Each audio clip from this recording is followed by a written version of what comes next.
Welcome back to another exciting episode of Cyber Defense TV. I'm your host, Gary Malefsky, and the publisher of Cyber Defense Magazine. Sitting in my hot seat today is a very special guest. And this is a special guest from a special, cool company. It's Ratinder Singh.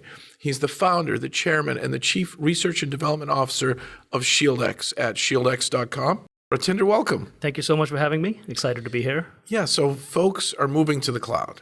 And one of the biggest issues I've heard about is, VM issues where you find a vulnerability in one VM and you're in someone else's shared cloud space.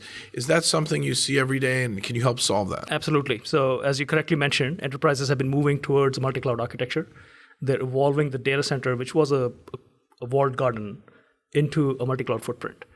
And as they do that, the boundaries dissolve. The traditional choke point-based defense strategy for data centers, meaning placing all your security controls, firewalls, intrusion threat prevention, data loss prevention at the boundary of the data center, it becomes very difficult because the boundaries is elastic.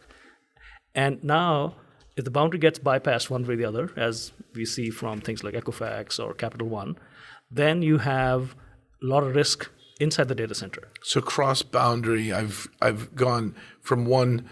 I license a VM at Amazon, and I'm doing something, but I'm a hacker. And then I notice that somebody else happens to be Citibank or Equifax, somebody big that's using Amazon's services or some other, it doesn't matter who the cloud provider is. And I notice there's a vulnerability in that unpatched version of Linux or whatever they're running, and I'm in one VM, they're in the other, and I've crossed into their space. Correct. So what happens is your data center is connected into your cloud footprint. Mm-hmm. And now there are two risks that he just mentioned. So one is the risk of a large flat network. So my on-premise data center extending into one or more clouds. Mm-hmm. So this is a large space of a flat network space without segmentation and isolation. Mm-hmm. And there are vulnerable systems in these environments. So now as the boundary gets bypassed, this flat network and vulnerable systems within those are ripe for lateral movement and the ransomware type attacks we just mentioned. So ShieldX, you founded the company to solve this problem. How do you do it, and how easy is it to deploy ShieldX? So we looked at this. The problem was emerging as we saw more and more boundary breaches happen and more multi-cloud footprints happen. Mm-hmm. And we looked at it and said, why can't our traditional boundary controls simply be used on the lateral access? Mm-hmm. And the problem was, and many customers and enterprises told us about this, that the difficulty is in generating the precise network security policy and the threat prevention policy that can be applied to tens of thousands of workloads in this multi-cloud. So that's the challenge. To solve this effectively, you need automation and machine learning and AI to automatically generate the precise security policy. And then transform that policy into actual controls that can be the compensating factor for the flat network and vulnerable systems within those.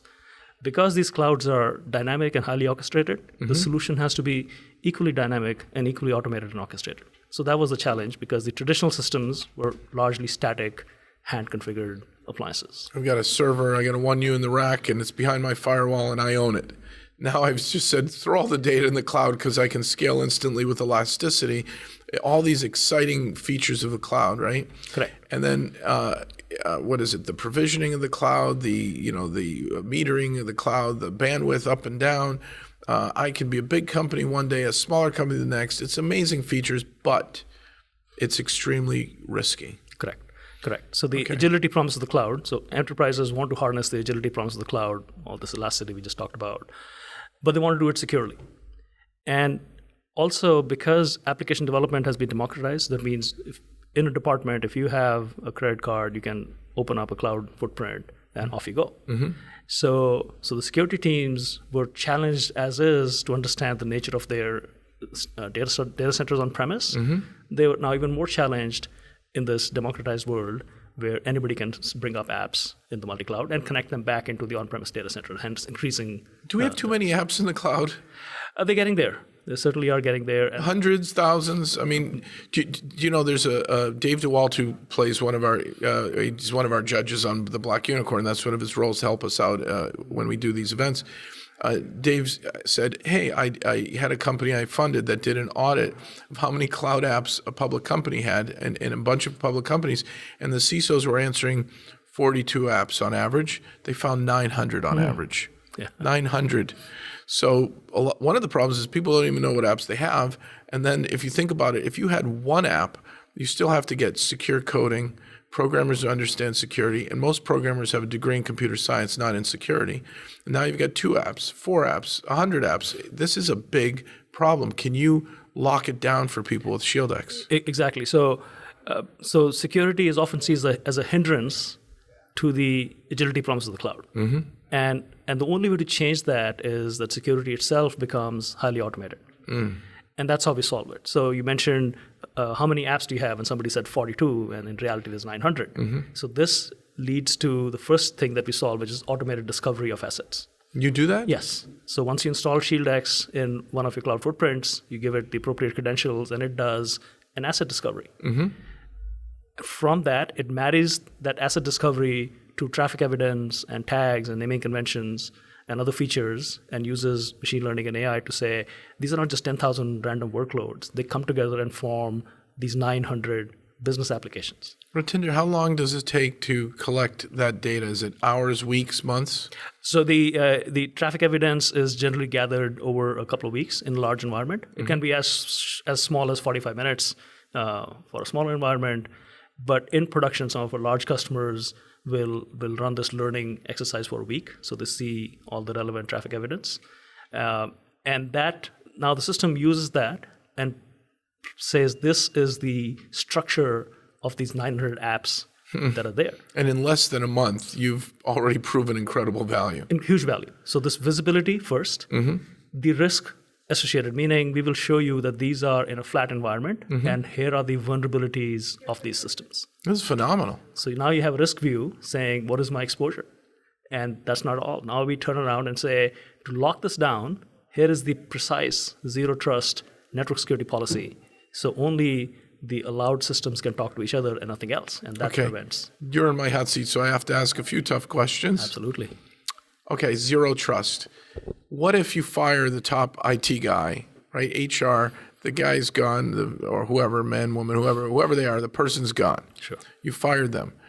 They had control of ShieldX. What do we do? How do we solve this problem? Can they take ShieldX down and not tell anyone? Is there a secondary person? How have you thought through that scenario? Right. So so zero trust has many facets to it. So you just described the human element of it, meaning how do I manage users? Exactly. And the authentication of users, yes, and giving them rights and privileges, and what's the system that takes it away when they're no longer part of the organization. So there are ancillary systems that do that. What we solve is the zero trust between systems right away. Now, ShieldX coming out of stealth mode, how long have you guys been around? Oh, we are 4 years old now. 4 years. So I started the company at the end of 2015, January 2016. We were a lot of hard R&D. This is, brag about patents. So there's about 20 plus patents filed, about 12 already issued, millions of lines of brand new code, so hardcore R&D. We were Gartner Cool Vendor in 2017. We were the RSA top 10 finalists in 2018. That's awesome. So it's a good traction. So I have a model, I call it PAN-CCD, People, Apps, Network. I hope I can remember my model. People, Apps, Network. Let's see. Oh boy, I'll do it again. It's people, applications, networking, computers or computing devices. It's now IoT. Right. Code and data. So if you start from the bottom, we need to protect the data. Correct. And access to the data is by people, but it's the apps that there aren't a lot of solutions for. There's always been network, I've got a network traffic cop, right? So the network stuff's been covered. People's getting covered with training, right? And all these other issues going on with people and DLP. So we covered that. Code is still getting improved. Programmers are not, as secure as they should be. That's getting improved. Databases are databases, but apps are the weak point, and now they have moved to the cloud, and you have solved one of the biggest problems in cybersecurity. Thank you so much. Thank you. Folks, go to shieldx.com and come back next time for an exciting episode of Cyber Defense TV.